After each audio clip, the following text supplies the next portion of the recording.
बच्चों, welcome back to Dream Chemistry Classes. आज के इस वीडियो लेक्चर में हम डिस्कस करेंगे एथेनॉल के बारे में।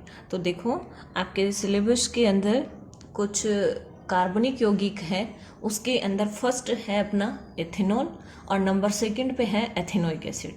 तो पहले हम बात करेंगे एथेनॉल की कि एथेनॉल क्या है। तो देखो, जो एथेनॉल होता है उसका हम सूत्र लिखने की कोशिश करेंगे। यहाँ पे देखो, एथेनॉल मीन्स कितने कार्बन है? 2 कार्बन है। कितने कार्बन है? 2 है। ये लो, एथेन आ रहा है, दैट मीन्स कार्बन कार्बन के बीच में क्या है? सिंगल बॉन्ड है। क्या है? सिंगल बॉन्ड है। क्लियर है? ओल सफिक्स लग रहा है, इसका क्या मतलब है कि अल्कोहलिक ग्रुप प्रेजेंट है। तो यहाँ पर हम क्या लगाएंगे? OH लगा देंगे। अल्कोहलिक ग्रुप कौन सा होता है? OH होता है। अब देखिए, जो बाकी वैलेंसी कार्बन की है उसकी जगह हम क्या लगा देंगे? हाइड्रोजन लगा देंगे। तो देखो, इस कार्बन की कितने वैलेंसी कम है? 3 वैलेंसी कम पड़ रही हैं, तो उनकी जगह हम हाइड्रोजन लगा देंगे इस तरह से। और यहाँ पर 1 और 2 वैलेंसी पूरी हो रही हैं कार्बन की, 2 कम है, तो इनकी जगह हम क्या लगाएंगे? हाइड्रोजन लगाएंगे। क्लियर है? तो अब इस जो फॉर्मूला हमने बनाया है इसको हम इस तरह से भी लिख सकते हैं, कंबाइन करके लिख देंगे। देखिए, C 3 हाइड्रोजन है तो H3 single bond, second carbon कितने हाइड्रोजन है? 1 और 2 हाइड्रोजन है, CH2। और ये अल्कोहलिक ग्रुप, ये क्या हो गया? CH3 CH2 OH अल्कोहल का सूत्र हो गया। अब हम बात करेंगे अल्कोहल के भौतिक गुणों की। तो देखो, अल्कोहल के भौतिक गुण क्या होते हैं? अल्कोहल में कौन सा अल्कोहल है? एथेनॉल है।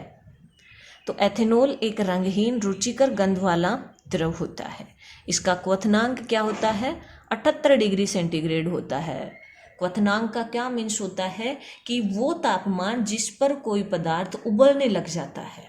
क्या होता है कि कोई पदार्थ उबलने लगता है, तो जो अपना एथेनॉल है उसका क्वथनांक क्या होता है? 78 डिग्री सेंटीग्रेड होता है।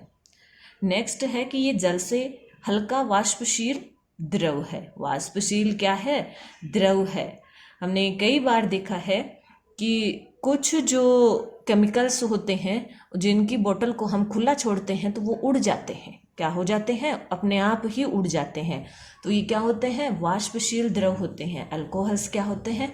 वाष्पशील द्रव होते हैं।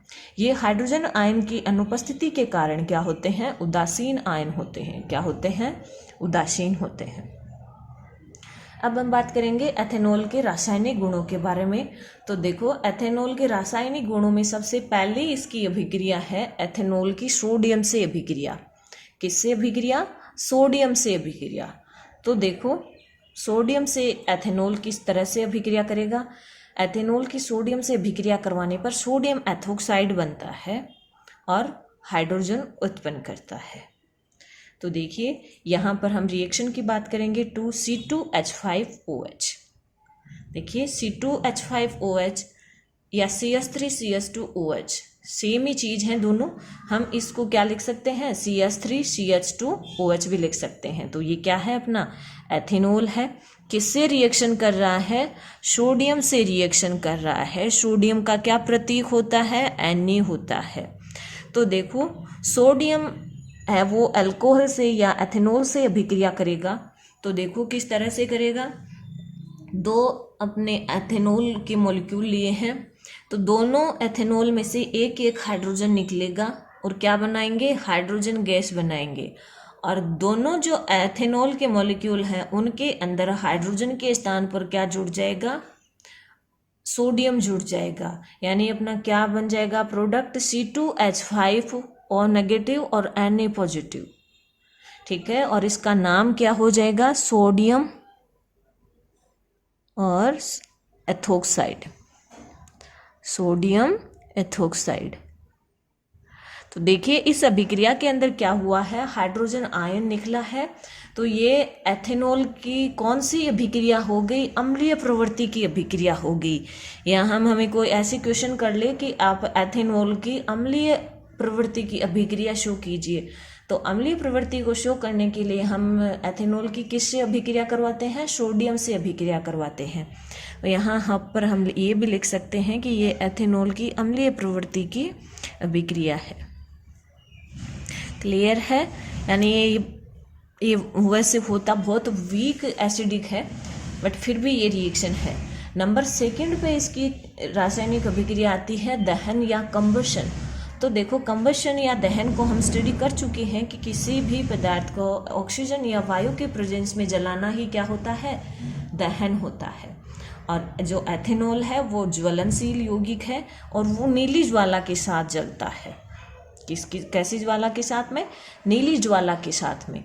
तो ये है एथेनॉल, और ये वायु की प्रेजेंस में जब जलता है तो क्या बनाता है? कार्बन डाइऑक्साइड और जल बनाते हैं, और साथ में क्या निकलती है? ऊष्मा निकलती है। ऊष्मा निकलती है तो ये कैसी अभिक्रिया है? एक्सोथर्मिक अभिक्रिया है, ऊष्मा क्षेपी अभिक्रिया है। क्लियर है? नंबर 3 पे रासायनिक अभिक्रिया आती है अल्कोहल की या एथेनॉल की ऑक्सीकरण। तो देखो, ऑक्सीकरण का मतलब हम जान चुके हैं, बहुत बार पढ़ लिया है। क्या होता है? ऑक्सीजन का जुड़ना और हाइड्रोजन का निकलना, दोनों ही क्या है? ऑक्सीकरण है। तो देखो, एथेनॉल का हम ऑक्सीकरण करवाते हैं। ये अभिक्रिया हम पहले भी पढ़ चुके हैं कार्बनिक यौगिकों के रासायनिक गुणधर्म के अंदर। एथेनॉल का जब ऑक्सीकरण करवाते हैं तो हमें क्या मिलता है? एथेनोइक अम्ल मिलता है, CH3COOH प्लस जल। तो ये क्या होता है? CH3COOH, इसको हम कहते हैं एथेनोइक अम्ल। क्या कहते हैं? एथेनोइक अम्ल। और ये जो क्षारीय KMnO4 है यहाँ पर, इसको हम क्या कहेंगे? ऑक्सीकारक कहेंगे। क्या कहेंगे? ऑक्सीकारक, क्योंकि इसकी उपस्थिति के कारण ही क्या हुआ है? एथेनॉल का ऑक्सीकरण हुआ है। नंबर 4 जो रासायनिक अभिक्रिया है एथेनॉल की, वो होती है असंतृप्त हाइड्रोकार्बन्स का निर्माण। यानी एथेनॉल से हम किस तरह से असंतृप्त हाइड्रोकार्बन्स का निर्माण करेंगे? तो ये क्या है? एथेनॉल है CH3CH2OH। इसको जब हम हॉट कंसंट्रेट H2SO4 की प्रेजेंस में क्या करते हैं? गर्म करते हैं, तो क्या होता है? ये इससे एक जल अणु का निष्कासन हो जाता है। तो क्या बनेगा? CH2 double bond CH2। तो देखिए ये अभिक्रिया किस तरह से होती है, मैं आपको थोड़ा सा लिख के बताती हूँ। जैसे ये CH3 है तो इसको हम कैसे लिख सकते हैं? CH2H, इस तरह से भी लिख सकते हैं, कोई चेंज नहीं किया है। सेकंड कार्बन है CH2, इस पे क्या जो अटैच्ड है? हाइड्रोक्सी ग्रुप या OH समूह जुड़ा हुआ है। क्लियर है? तो ये देखो, जो कंसंट्रेट H2SO4 है, इसकी नेचर ये होती है कि किसी भी सब्सटेंस से ये जल के अणु को निष्कासन कर सकता है। इसकी उपस्थिति में किसी भी अणु से जल निकल जाता है। तो ये जल H2O, क्या सूत्र होता है? जल का H2O ही होता है। तो इस एक कार्बन से हाइड्रोजन और दूसरे से क्या निकल रहा है? OH निकल रहा है, और क्या बना लेते हैं? दोनों जल बना लेते हैं। क्योंकि कार्बन की वैलेंसियाँ कम हो रही हैं तो इसकी वजह से क्या बन जाएगा? एक डबल बॉन्ड बन जाएगा। तो क्या मिलेगा हमें? CH2 double bond CH2। ये क्या होता है? एथीन होता है। और एथीन अपने आप में क्या है? असंतृप्त हाइड्रोकार्बन है। और किसकी प्रेजेंस में ये अभिक्रिया हो रही है? कंसंट्रेट H2SO4 की प्रेजेंस में हो रही है। और जो कंसंट्रेट H2SO4 है, इसको हम डिहाइड्रेटिंग एजेंट भी कहते हैं। क्लियर है बात? अब हम बात करेंगे एथेनॉल के उपयोग की, कि एथेनॉल को हम कहाँ कहाँ यूज करते हैं। तो देखो, एथेनॉल का उपयोग टिंचर, आयोडीन, कफ सिरप आदि औषधियों में किया जाता है। पेंट, वार्निश आदि में विलायक के रूप में भी हम एथेनॉल को यूज करते हैं। स्वच्छ ईंधन प्राप्त करने के लिए इसे पेट्रोल में मिलाया जाता है। क्लोरोफॉर्म, एसिटिक अम्ल जैसे रासायनिक यौगिक बनाने में क्लोरोफॉर्म का क्या सूत्र होता है? CHCl3। और एसिटिक अम्ल या एथेनोइक अम्ल अपना होता है CH3COOH। तो ये कुछ रसायन है, इन यौगिकों को बनाने के लिए भी किसका यूज होता है? एथेनॉल का यूज होता है। और देखिए, जो एथेनॉल है वो अपने शरीर के लिए नुकसानदायक भी होता है। इसकी वजह से अपने बॉडी का जो बैलेंस है वो बिगड़ जाता है। तो कई बार आपने देखा होगा जो शराब होती है उसके अंदर भी क्या होता है, अल्कोहल होता है। तो शराब पिया हुआ व्यक्ति आपने देखा होगा वो इधर उधर गिरते हुए चलता है, गलियों में गिर जाता है। तो वो क्यों गिरता है, क्योंकि जो अल्कोहल, शराब के अंदर जो अल्कोहल है उसकी वजह से उसकी बॉडी का बैलेंस बिगड़ रहा है, उस वजह से वो सही तरीके से चल नहीं पाता है। इस तरह से जो एथेनॉल अपना है वो कंप्लीट होता है। नेक्स्ट वीडियो के अंदर हम बात करेंगे दूसरे रसायन की जो है एथेनोइक एसिड। तब तक आप इसको देखिए। अगर आपको वीडियो पसंद आता है तो आप इसको लाइक और शेयर करें, और अपना जो चैनल है ड्रीम केमिस्ट्री क्लासेज उसको सब्सक्राइब करें ताकि लेटेस्ट वीडियो की नोटिफिकेशन आप तक पहुंच सके। Thank you.